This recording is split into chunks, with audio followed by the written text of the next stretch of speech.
Imogen, thank you so much for joining us here at SuperReturn International.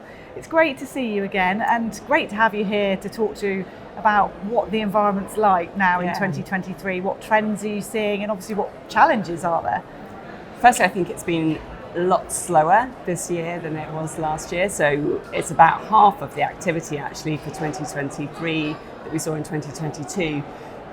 But we're also seeing a trend towards longer fundraising periods. So people are taking a lot longer to raise capital, moving away from that one and done situation. And also GPs not necessarily having to prove their prowess by the length of their fundraising period. So there is an acceptance that people are being more cautious in the current environment and taking things a bit more slowly. And I guess that's being seen on the other side as well in terms of holding periods as well. Yeah, so we've definitely seen a reduction in exit activity and also new deals. So by our calculations, it was roughly about 20% down at the beginning of the year. That has picked up a little bit, I think, as people start to get more comfortable with the current environment, and that activity has started picking up. But it's still fairly muted compared to where it's been over the last few years. So what strategies, with all of that in mind, are you seeing firms employing now to sort of get moving, to get things happening? And do you think that it's something that will evolve over the next 12 months, or is it going to remain quite stagnant as you've described?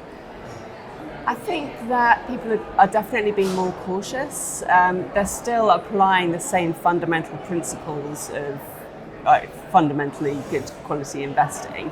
So I don't think people are really changing their strategies around what they're looking for. There's more focus on things like resilience in different economic environments, more appropriate capital structures, so making sure that companies are structured appropriately. The management teams are always really important, so focusing on those really high quality assets. And those deals in that quality area are still getting done, but it's much fewer transactions that are happening, and those lower quality transactions are just finding it more difficult. Are there any particular areas that you're seeing interest build in despite this backdrop?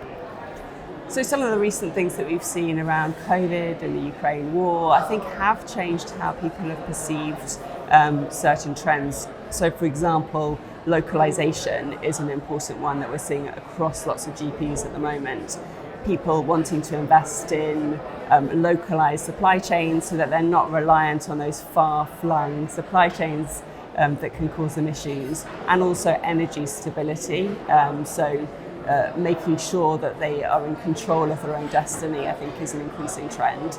And the obvious other one is AI. So that's come up at pretty much every investor meeting that we've been to. People are really thinking about how that fundamental transition might impact their companies that they're investing with.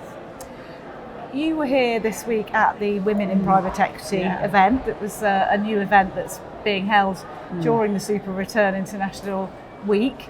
How was that, and how vital do you think it is for us to have events like that specifically for women in this industry? I really enjoyed it. It's quite a different feel. So obviously this conference is very large. You see everyone that you need to see in the industry, which is great. But actually the women's conference enabled you to have more detailed conversations with people who are in similar positions to ourselves at different firms. And we had really interesting roundtable discussions where we were sharing notes on what we're seeing in the moment, and also GPs and LPs were discussing about what's important to them and learning from each other. So I really enjoyed that interactive small table discussions where you can really get to grips with what we're seeing and what we care about in the market. What is the state of play for women in this industry? You've had involvement with Level 20 as well that looks to push for more women in the industry and at a senior level in the industry. What do you think the situation is, and why do we still need to have an event that's specifically for women? Yeah, that's a good question. There are obviously still challenges with the number of women in private equity, especially as they get towards more senior levels. So that retaining of talent, especially post children, is a challenge for some people. I think there is a real focus on trying to get in that female talent at the junior levels and nurturing it, and we are seeing progress being made. So it's great that we are seeing the impact of all of the work that has been done, but there's obviously still more to do. Why is it important to have women in the room as well? I mean, it is just good for the bottom line. and the diversity of thought process, the diversity of talent, and bringing other ideas into the room. If you always have the same people talking through the same ideas, then you don't get that breadth of experience and knowledge and different perspectives that's really important from an investment perspective. And I guess that ties in a lot with what we're seeing in terms of trends towards lots of firms being much more focused on ESG as well. So having diversity is kind of part of that same mix of having an interest in companies that have a better social outlook. Yeah, I mean, ESG has definitely become a really big focus, especially in Europe. There are some challenges in the US with some of the recent anti-ESG legislation that makes things a bit more difficult. But in Europe, it's very high on the agenda of what people are looking at when they're investing into GPs. So with all of that in mind, and a chance to have conversations with up to 4,000 people at this conference this week, what do you think are going to be key trends that you'll see in the next 12 to 24 months, and what would you like to see this industry doing?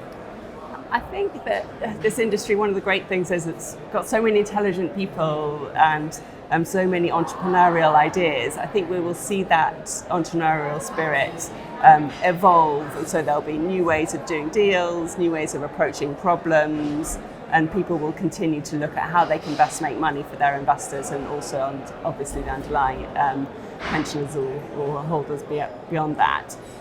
So that real entrepreneurial way of approaching more challenging environments and investing in those best managers and the best people who are well placed and have experience of investing through cycles, I think is going to be really important. Imogen, always great to hear your insights. Thank you so much for joining us. Thank you.